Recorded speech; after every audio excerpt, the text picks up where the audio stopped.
UGC net traditional Sanskrit की class में आप सभी का हार्दिक स्वागत है। इसकी पहली यूनिट वेद की विषय वस्तु को आगे बढ़ाते हैं। वेदों के अन्य प्रसिद्ध नाम और उनके अर्थ इस प्रकार हैं। वैदिक साहित्य में वेदों की प्रकृति के आधार पर उन्हें कई अन्य नामों से भी पुकारा जाता है, जैसे श्रुति, निगम, आगम, त्रयी, छंदस, आमनाय और स्वाध्याय। वेदों के अर्थ में इन शब्दों का भी प्रयोग होता है। इसमें पहला है श्रुति। वेदों को श्रुति कहते हैं। इसका कारण यह है कि इन्हें गुरु शिष्य परंपरा से श्रवण के द्वारा सुरक्षित रखा गया है। गुरु परंपरागत पद्धति से वेद के मंत्रों को शिष्यों को पढ़ाते और शिष्य श्रवण मात्र से स्मरण करते थे। इसमें इस बात पर विशेष बल दिया जाता था कि शिष्य मंत्रों के स्मरण में स्वर और उच्चारण संबंधी कोई त्रुटि न होने दें। श्रुति शब्द व्यापक है। यह वेदों के साथ ही ब्राह्मण ग्रंथों और उपनिषदों के लिए भी प्रयुक्त होता है। अतएव ब्राह्मण ग्रंथों और उपनिषदों के उद्धरणों को इति श्रुति कहकर उद्धृत किया जाता है। दूसरा नाम है निगम। वेदों के लिए निगम शब्द भी प्रयोग होता है। निगम का अर्थ सार्थक या अर्थबोधक है। वेदों को साभिप्राय, सुसंगत और गंभीर अर्थ बताने के कारण निगम कहा जाता है। तीसरा आगम। आगम शब्द का प्रयोग वेद और शास्त्र दोनों के लिए होता है। अगला नाम है त्रयी।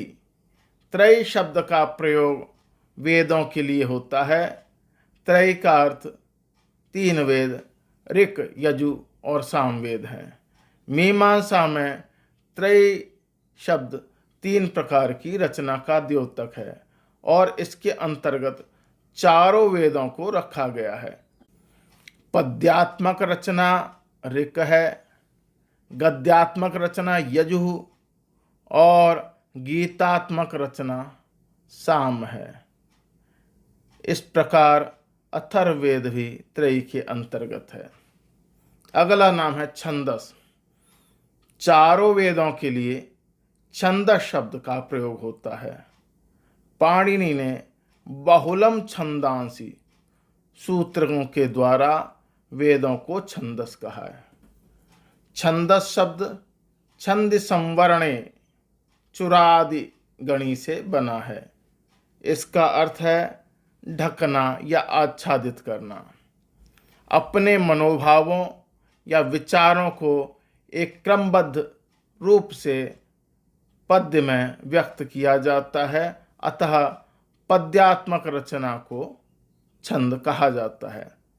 इसी अभिप्राय से यास्क ने निरुक्त में छंदांसी छादनात् कहा है। अगला नाम है आमनाय। वेदों के अर्थ में आमनाय शब्द का भी प्रयोग होता है। आमनाय शब्द माँ अभ्यासे भाव्यादि से बना है। यह वेदों के प्रतिदिन अभ्यास या स्वाध्याय पर बल देता है।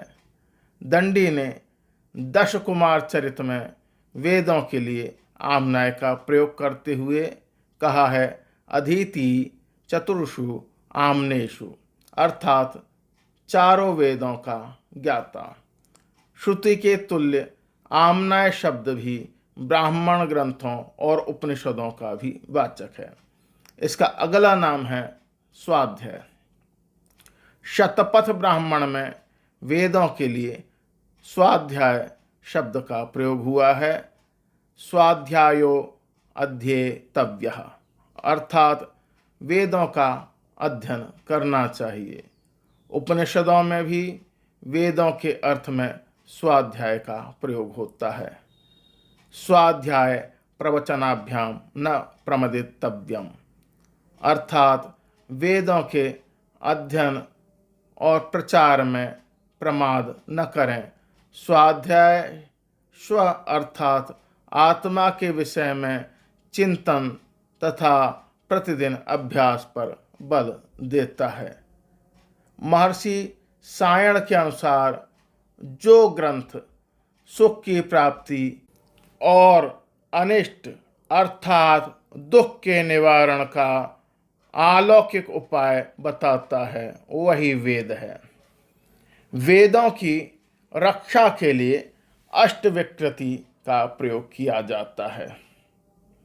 वैदिक मंत्रों के शुद्ध उच्चारण और उनकी अनादिकाल से चली आ रही मौखिक परंपरा को सुरक्षित रखने की 8 विशेष पद्धतियां हैं।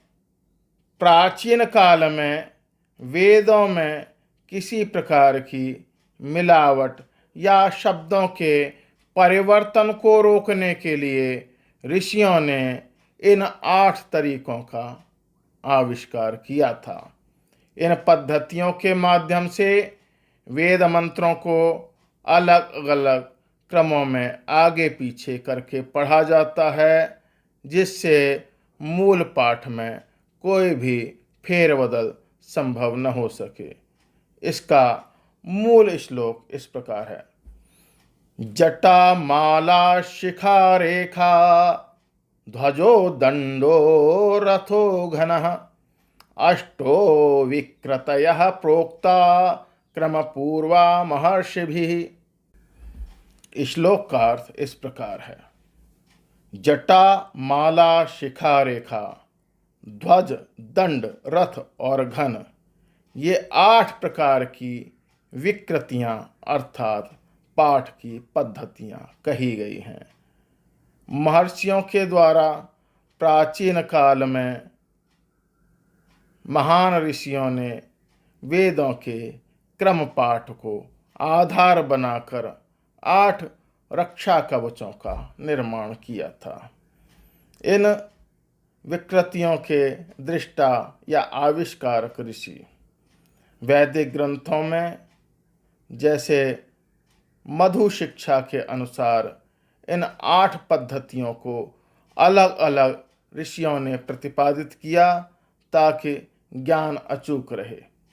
विकृति और उनके पाठ के दृष्टा या आविष्कारक ऋषि इस प्रकार हैं। जटा पाठ ऋषि व्याडी, माला पाठ ऋषि वशिष्ठ, शिखा पाठ ऋषि भृगु, रेखा पाठ ऋषि अष्टावक्र, ध्वज पाठ ऋषि विश्वामित्र, दंड पाठ ऋषि पराशर, रथ पाठ ऋषि कश्यप और घन पाठ ऋषि अत्रि। इस अद्भुत गणितीय और ध्वन्यात्मक व्यवस्था के कारण ही यूनेस्को ने भारत के वेद पाठ को मानवता की अमूर्त सांस्कृतिक विरासत घोषित किया है। इन अष्टविकृतियों के नाम निम्नलिखित हैं। सबसे पहले जटा पाठ। इसमें शब्दों को पहले सीधे फिर उल्टे और दोबारा सीधे क्रम में जोड़कर पढ़ा जाता है। इसका सूत्र क्रम इस प्रकार है: 1 2 2 1 1 2 2 3 3 2 2 3। उदाहरण, यदि मूल शब्द अग्निमीडे पुरोहितम है तो उसका पाठ इस प्रकार होगा: अग्नि मीडे मीडे अग्नि अग्नि मीडे मीडे पुरोहितम पुरोहितम मीडे मीडे पुरोहितम। दूसरा पाठ है शिखा पाठ।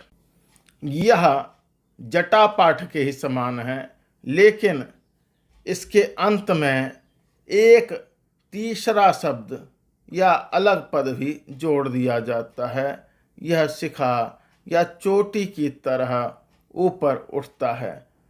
सूत्र का क्रम इस प्रकार है: 1 2 2 1 1 2 3 2 3 3 2 2 3 4। उदाहरण है अग्नि मीडे मीडे अग्नि पुरोहितम, मीडे पुरोहितम पुरोहितम मीडे मीडे पुरोहितम यजनस्य। तीसरा है रेखा पाठ। इसमें शब्दों के जोड़ों को पहले सीधे फिर उल्टे क्रम में कई बार दोहराते हैं और एक रेखा की तरह आगे बढ़ाया जाता है। सूत्र का क्रम इस प्रकार है 1 2 2 1 1 2 3 3 2 1। अग्नि मीडे मीडे अग्नि अग्नि मीडे पुरोहितम पुरोहितम मीडे अग्नि। अगला है ध्वजा पाठ। इसमें मंत्र के शुरुआती शब्दों और अंतिम शब्दों के जोड़े बनाकर ध्वज अर्थात झंडे के 2 छोरों की तरह एक साथ पढ़ा जाता है। सूत्र का क्रम इस प्रकार है 1 2 अंतिम पद फिर 2 3 पहले पद के 2 पद। अगला है दंड पाठ। इसमें शब्दों को डंडे या लाठी की तरह सीधा आगे बढ़ाया जाता है और फिर क्रम को थोड़ा उल्टा करके वापस सीधा किया जाता है। इसमें जटा पाठ से अत्यधिक शब्द शामिल होते हैं। सूत्र का क्रम इस प्रकार है 1 2 2 1 1 2 3 3 2 1 1 2 3। रथ पाठ। यह दंड पाठ की तरह बहुत जटिल रूप है। इसमें शब्दों को रथ के पहियों और धुरी की तरह चौकोर क्रम में घुमाकर पढ़ा जाता है। अगला है माला पाठ। इसमें शब्दों को फूलों की माला की तरह गूंथा जाता है। इसमें क्रमबद्ध तरीके से 2-2 शब्दों के जोड़े लगातार आगे बढ़ते हैं। सूत्र का क्रम इस प्रकार है 1 2 2 3 3 4 4 5। अग्निः मीडे मीडे पुरोहितम पुरोहितम यजनस्य। अगला है घन पाठ। यह अष्टविकृतियों में सबसे जटिल और अंतिम पाठ है। जो विद्वान इसका उच्चारण करते हैं उन्हें घन पाठी कहा जाता है। सूत्र का क्रम इस प्रकार है 1 2 2 1 1 2 3 3 2 1 1 2 3 2 3 3 2 2 3 4 4 3 2 2 3 4। उदाहरण इस प्रकार है अग्निः मीडे मीडे अग्निः अग्निः मीडे पुरोहितम पुरोहितम मीडे अग्निः अग्निः मीडे पुरोहितम मीडे पुरोहितम पुरोहितम मीडे मीडे पुरोहितम यजनस्य पुरोहितम मीडे मीडे पुरोहितम यजनस्य। इसके अतिरिक्त वेदों को सुरक्षित रखने के लिए 3 प्रकृति पाठ, संहिता पाठ, पद पाठ और क्रम पाठ भी होते हैं जिन पर ये 8 विकृतियां आधारित होती हैं। इन सभी पाठों के द्वारा आज भी वेद बिना किसी बदलाव के अपनी मूल रूप में सुरक्षित हैं। अब हम वेदों के रचना काल के बारे में चर्चा करते हैं। रचना काल निर्धारण में कठिनाइयाँ। वेदों के रचना काल के विषय में कोई निश्चित मत प्रकट करना प्रायः असंभव है। इसमें कुछ मौलिक कठिनाइयाँ हैं, जैसे नंबर 1 प्रामाणिक अंतः साक्ष्य और बहिः साक्ष्य का सर्वथा अभाव। दूसरा है प्राचीन वैदिक ग्रंथों में तिथि, संवत्सर आदि के उल्लेख का अभाव। तीसरा है वेदों को अपौरुषेय मानना। चौथा है वेदों के उल्लेख से युक्त परवर्ती वैदिक साहित्य के रचना काल की अनिश्चितता। 5वां है ज्योतिष संबंधी तथा भौगोलिक उल्लेखों की अस्पष्टता। छठवां है भारतीय और पाश्चात्य विद्वानों के दृष्टिकोण में मौलिक अंतर होना। और सातवां है वेदों में ऐतिहासिक तथ्यों को मानना या न मानना।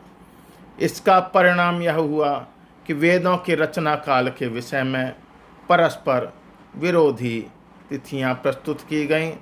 एक ओर भारतीय विद्वान वेदों को अपौरुषेय मानते हैं और उसका समय सृष्टि का प्रारंभ अर्थात लाखों वर्ष पूर्व मानते हैं।